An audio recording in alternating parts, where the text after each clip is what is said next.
Scott Bolden, my friend and respected attorney, talk about the revised Criminal Act in D.C. of 2022.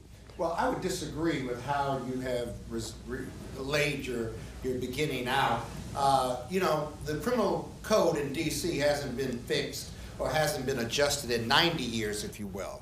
And if you read the bill, and I would suggest that most Republicans and Democrats on the Hill have not read the bill, it is really a bill that doesn't reduce the amount of time someone can get, for example, carjacking. It does reduce it from 21 years to 18 years, right?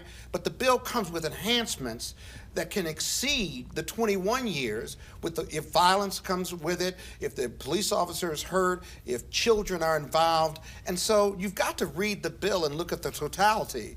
On the other side... So you're saying the White House has not read the bill? I don't know whether they have That's or what you're not. saying. Well, the White House is against the bill because politically, crime, and they're afraid of the Republican attacks they're going to get if they allow this bill to pass. So you're saying the mayor has not read the bill? I said the mayor has read the bill. The mayor wanted to veto the bill. She did veto it. Well, and then they overrode her, and that's just the political process. But let's get into another thing. No. All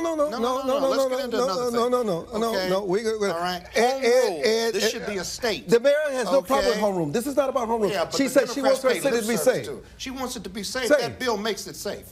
That bill does 90% make it of safe. it. She had no problems with 90% of it, Scott. Exactly. It's the 10% she had a problem with. All righty, but here's why don't you talk about that 10%? What was that 10%? The District of Columbia has the highest incarceration rate under this current crime bill, the prior one, right?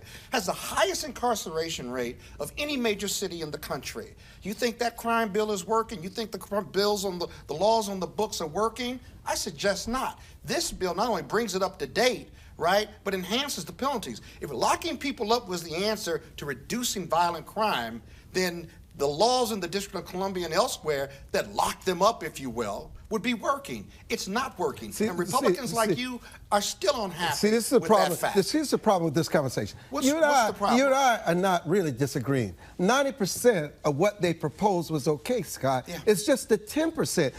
Ed, but talk the 10% about is what the Republicans are objecting to. It is what the mayor objected to, Scott. Let's be honest about this. That may be, but locking them up for a longer period of time, it was. Locking criminals up for a longer period of time does not reduce crime. I don't think so what do you want to do to reduce crime? That was not the issue of the mayor. It's when you want to reduce crime for people who are carjacking and other things that lead to greater crime. Ed Martin. I just told you it didn't do that. Ed. Read the bill. She was anticipating the response from the Hill and probably from the White House because crime is such a big issue. She didn't want Biden involved. No, she didn't. She did not. And that's why she vetoed it. And then the council, with somewhat stubbornness, they overrode her. You call it stubbornness? Well, I call it, I think everyone on the council wants this city to be safe. How we approach it, how they approach it versus the Republicans or Biden for political purposes, you've got a disagreement right there.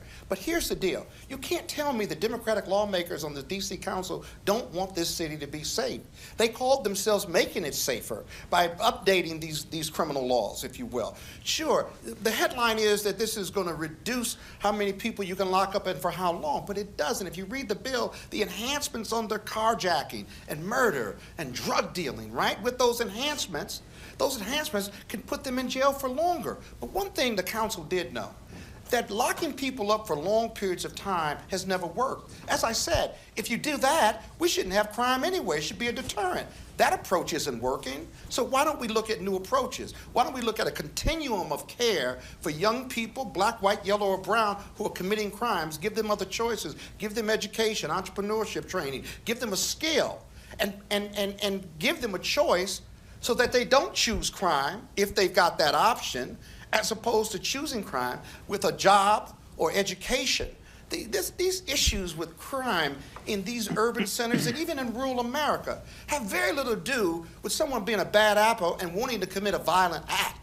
The violence on them started a long time before then, and we got to get them at a young age, pre-kindergarten, if you will. We got to give them options. So you're back to the hope. family, the foundation.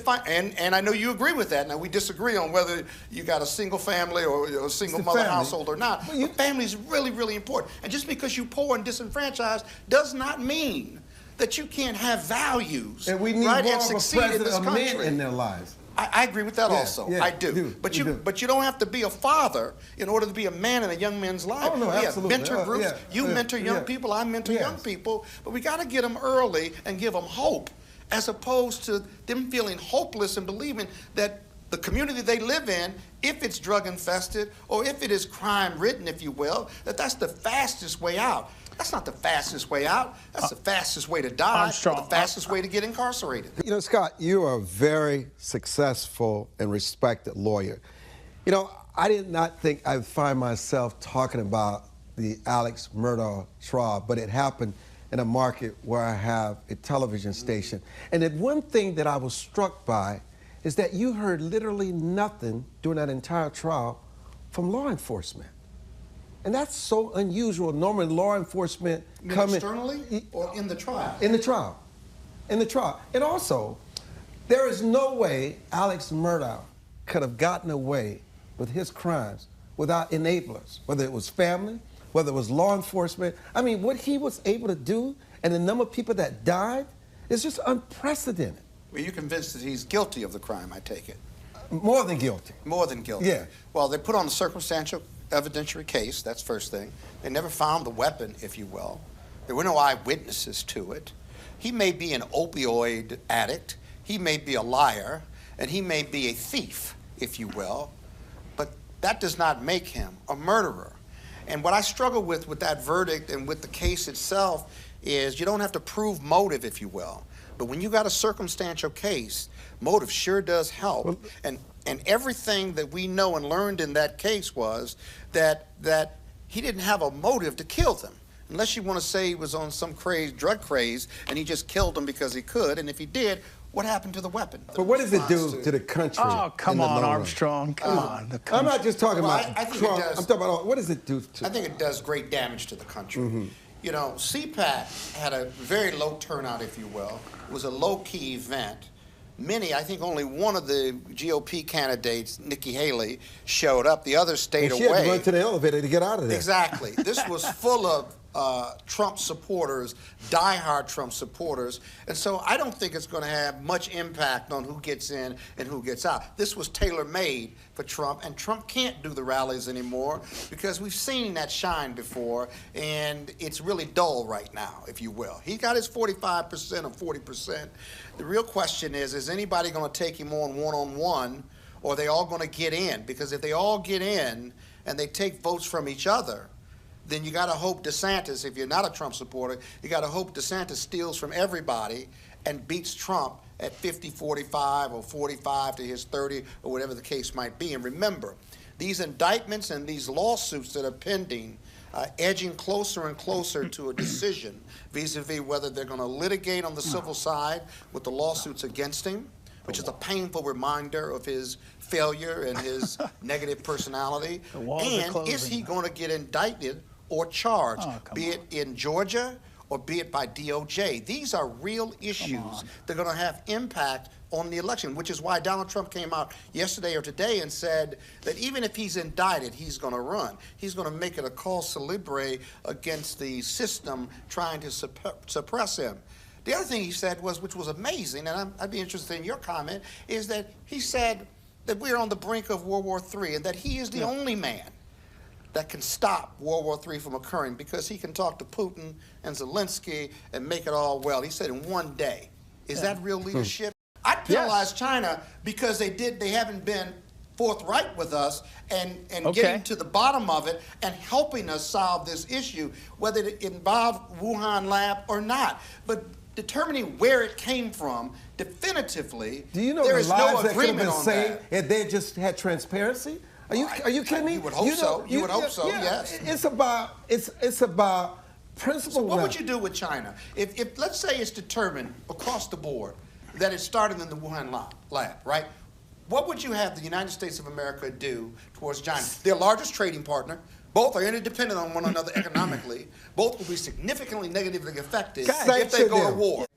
I compare that to the war in Ukraine and Russia, whereby everyone says, we're going to get to the peace table, but everybody wants to settle or resolve this from a position of strength.